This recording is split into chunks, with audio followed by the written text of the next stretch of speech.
Vice Chair Goldring, President Naylor, Dean Amon, members of the academic procession, fellow graduates, and ladies and gentlemen. I'm deeply honored to be here this afternoon and to share this wonderful afternoon with fellow graduates of the University of Toronto's Faculty of Engineering and with your families. While you were here, you were taught many things by your professors, much of it important, some of it useful, but they built on a platform that your parents established of common sense and good judgment. And I hope you learned a bit more of that too while you were here, because I think the combination of learning and common sense and good judgment is what engineering is all about. All the advice says that a convocation address should be brief, like an Oscar speech, but even without the orchestra. That it should be informative, like a TED Talk, even though there's no Madonna mic or PowerPoint. And it should be topical and a little provocative, like a Rick Mercer rant, but without the rant.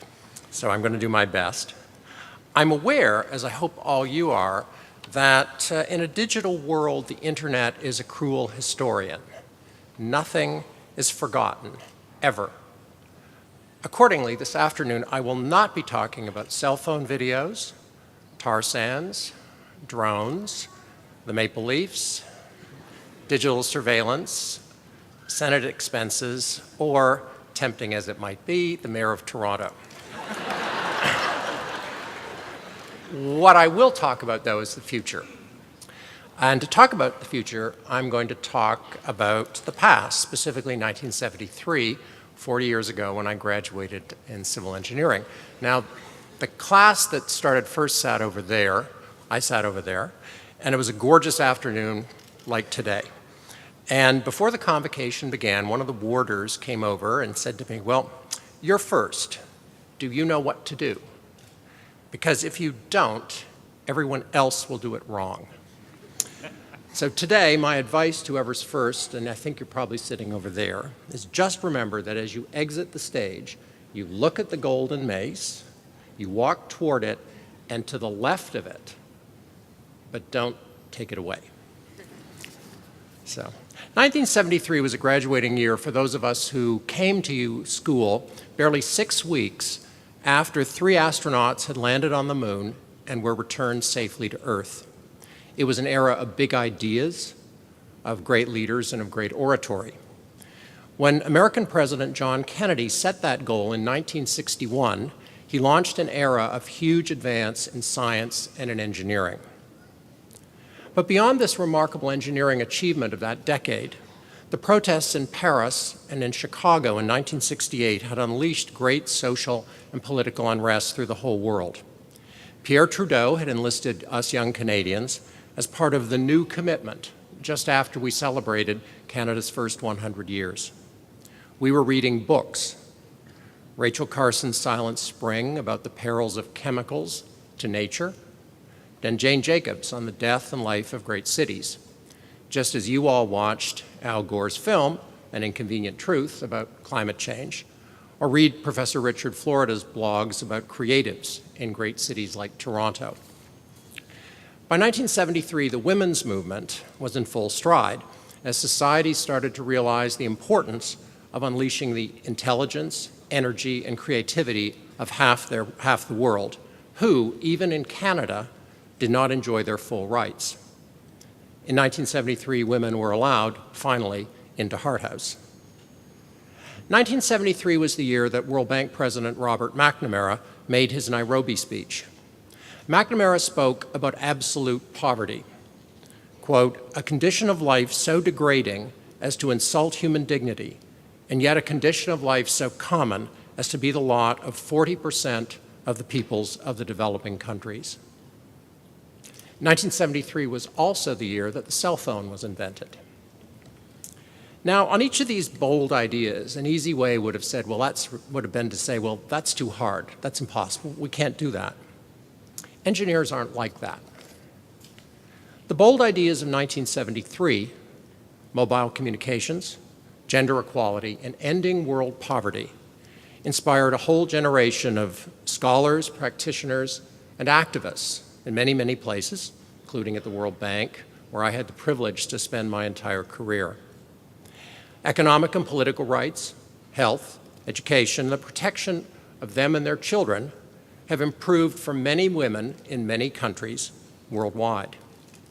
I am very proud to be a graduate of a university where the provost and the deans of medicine, of law, and of engineering are all women. Social movements, though, generally take about 80 years. For example, it was only in 2000 that the political leaders of the world agreed at the United Nations to cut extreme poverty in the world in half by 2015. That we have done. But there are still over 1 billion people left in absolute poverty. And the world's new goal, to fully eradicate it, is only 17 years away. In short, we baby boomers are counting on you, the women and men of the class of 2013, to finish all of this important work. Fortunately, in the early 90s, mobile communication was joined by the internet, something that we engineers invented and that we let everybody else use.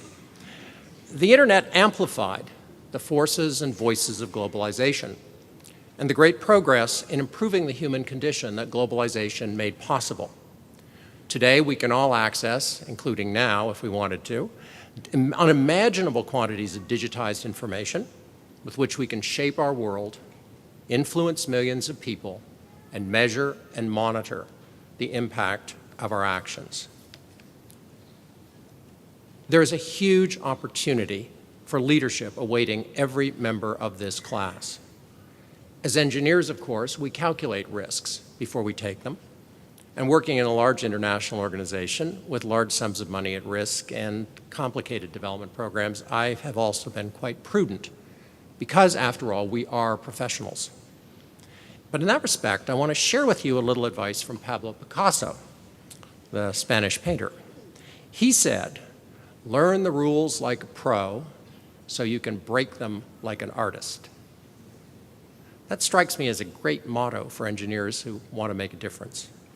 It's also a way that you can invent a future that is different from the past. That future will not be without controversy. As engineers reshape the world with technology, there will be many ethical and social implications.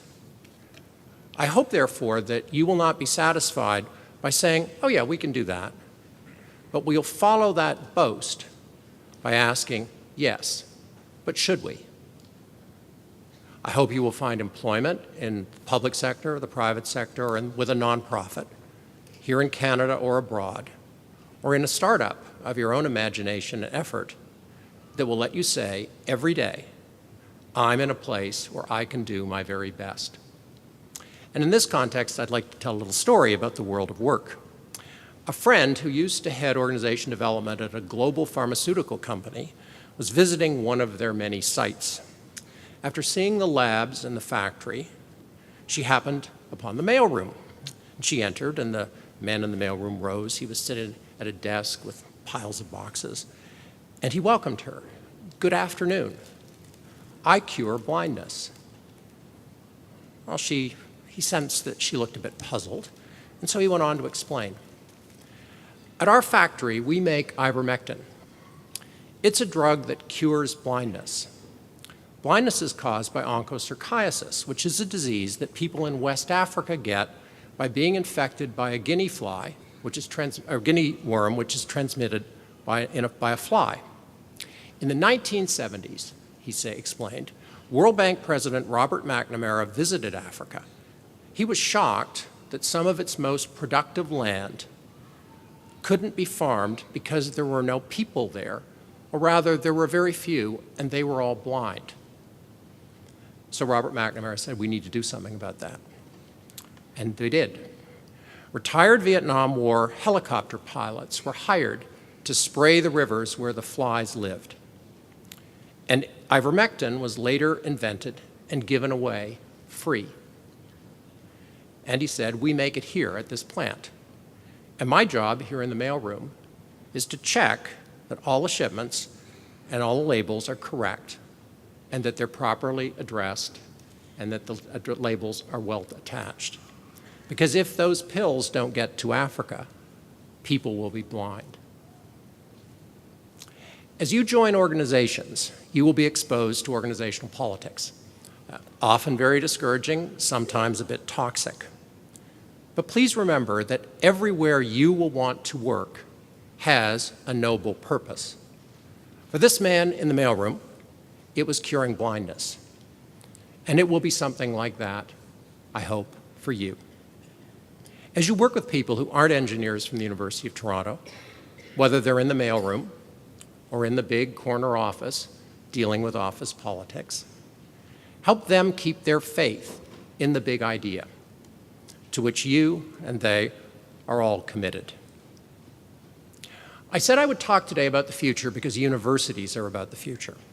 They're about learning and shifting the boundaries of knowledge, of discourse, and of possibility. As new graduates of this university, the future belongs much more to you than to any of us who are further along in our careers and in our years. What kind of future can engineers help achieve?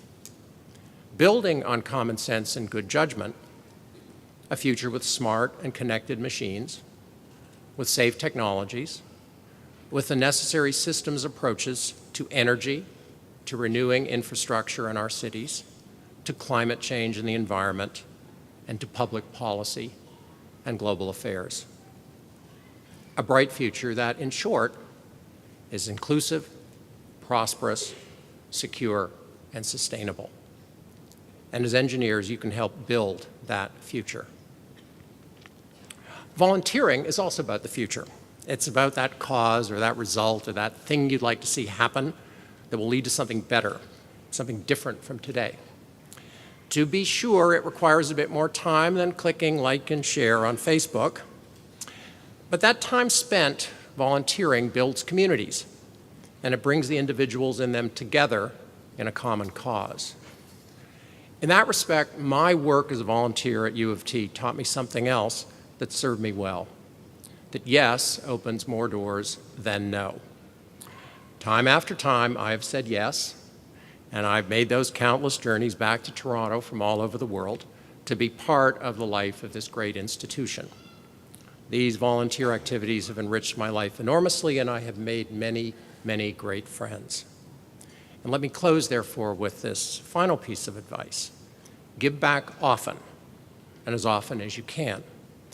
And whenever you're asked to do something unexpected, something you hadn't thought of, something that might be a little risky, or something that you'd need to learn how to do, remember, you're a U of T engineer, you can do anything, and the future is about saying yes. Again, my warmest congratulations on this great event in your lives, and thank you very much.